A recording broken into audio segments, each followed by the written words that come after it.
بہت ہی افسردہ ہو کے ایک ویڈیو بنا رہی ہوں۔ ڈاکٹر خدیجہ بھی کسی حد تک اس شخص میں انٹرسٹیڈ تھے۔ گنڈوں کی بیویاں بھی گنڈے ہوتی ہیں۔ السلام علیکم ایوری ون، دس از می ڈاکٹر معروف، اور آج میں بہت ہی افسردہ ہو کے ایک ویڈیو بنا رہی ہوں۔ میں بات کرنے والی ہوں آپ لوگوں کے ساتھ ڈاکٹر خدیجہ کیس کے بارے میں۔ مجھے سمجھ نہیں آ رہی پاکستان میں ہو کیا رہا ہے، آئے دن کوئی نہ کوئی کیس وائرل ہو رہا ہوتا ہے۔ ابھی پچھلے دن الدواء زہرا پہ بہت زیادہ کیس وائرل ہوا، اور ابھی وہ پراپرلی سارٹ آؤٹ نہیں ہوا کہ دوسرا کیس نکل آیا ہے۔ مطلب کیس اس طرح کا نکلتا ہے جس کے بارے میں ہم لوگوں نے کبھی سوچا بھی نہیں ہوتا کہ اس طرح بھی ہو سکتا ہے۔ تو ابھی پچھلے دنوں آپ لوگوں نے دیکھا ہوگا ایک ڈاکٹر خدیجہ کی ویڈیو وائرل ہو رہی ہے جس میں دکھایا جاتا ہے کہ اس کی جو دوست ہیں اس کے والد نے اس کو کڈنیپ کروا لیا، اور کڈنیپ کروانے کے بعد اس پہ جسمانی تشدد کیا، اس کی آئی بروز ریموو کر دی گئی ریزر کے ساتھ، اور اس سے جوتوں پہ زبان لگانے کو کہا گیا۔ تو ویڈیو کچھ اس طرح سے وائرل ہو رہی ہے۔ اب سننے میں یہ آیا تھا کہ اس کا قصور کیا تھا، اس لڑکی کا صرف اتنا قصور تھا کہ اس نے رشتے سے انکار کر دیا تھا، جو کہ اس کی دوست کے باپ کی جانب سے رشتہ بھیجا گیا تھا، کیونکہ کوئی بھی لڑکی اپنے باپ کی عمر کے شخص سے شادی نہیں کرنا چاہتی۔ تو یہ کیس تھا، لیکن اب جو حقائق سامنے آ رہے ہیں ان کے مطابق جو کنڈیشن بتائی جا رہی ہے وہ یہ ہے کہ ڈاکٹر خدیجہ بھی کسی حد تک اس شخص میں انٹرسٹیڈ تھی۔ ظاہر ہے لڑکیاں اکثر پیسے والوں کے پیچھے جاتی ہیں، ان کی طرف اٹریکٹ ہوتی ہیں، تو کہیں نہ کہیں وہ بھی انٹرسٹیڈ تھیں۔ اور اس کی جو سٹوری تھی وہ پتہ چل گئی شیخ دانش کی وائف کو۔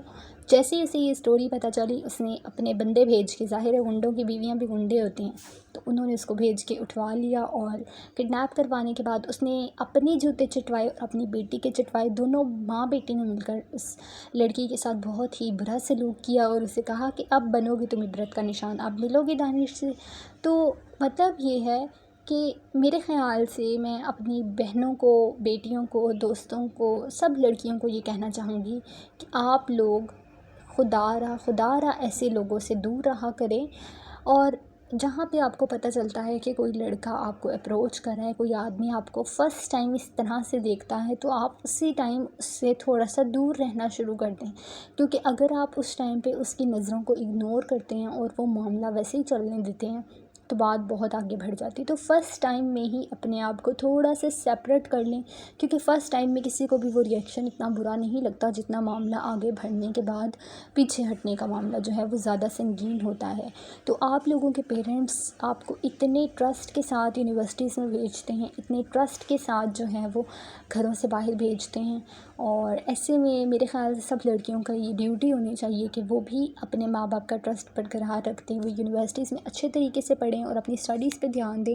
کوئی ان کی فرینڈز زیادہ اسٹرانگ ہیں جو ان کے لیول کی نہیں ہیں، جو ان سے زیادہ امیر ہیں، ایسی لڑکیوں کے ساتھ بھی دوستی سے گریز کریں، کیونکہ دوستی ہمیشہ اپنے برابر کے لوگوں میں اچھی لگتی ہے۔ تو اور پیسے کی طرف نہیں بھاگیں، پیسہ مل جاتا ہے، عزت دوبارہ واپس نہیں آتی۔ لاسٹ پہ ایک بات کہنا چاہوں گی، آپ لوگوں نے سنا ہی ہوگا کہ جو ایک حدیث میں بھی آتا ہے، اب میں اگر تھوڑی سی رانگ ہو جاؤں تو معذرت ہے، لیکن میں مفہوم بیان کروں گی کہ جو پہلی قومیں تھیں وہ بھی اسی لیے برباد ہوئی تھیں کہ جب ان میں کوئی بھی بڑا جرم کرتا تھا تو اس کو معاف کر دیا جاتا تھا، لیکن جب کوئی چھوٹا جرم کرتا تھا تو اس کو سزا دی جاتی تھی۔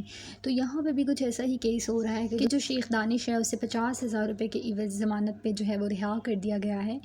تو اللہ تعالیٰ ہمارے ملک کو اپنی حفاظت میں رکھے، ہماری سب بیٹیوں کو، سب بہنوں کو اپنی حفاظت میں رکھے، اور خدا را آپ بھی اپنے آپ کو اللہ تعالیٰ کی حفاظت میں سونپتے ہوئے صبح دعائیں پڑھتے ہوئے گھر سے باہر نکلا کریں۔ تو ویورز، آج کی ویڈیو میں یہیں پہ اینڈ کرتی ہوں، اور انشاءاللہ میں آپ لوگوں سے ملوں گی نیکسٹ ویڈیو میں ایک نئے ٹاپک کے ساتھ، ایک نئی ویڈیو کے ساتھ۔ اپنا بہت سارا خیال رکھیے گا، اللہ تعالیٰ کی پناہ میں رکھیے گا۔ اللہ حافظ جی۔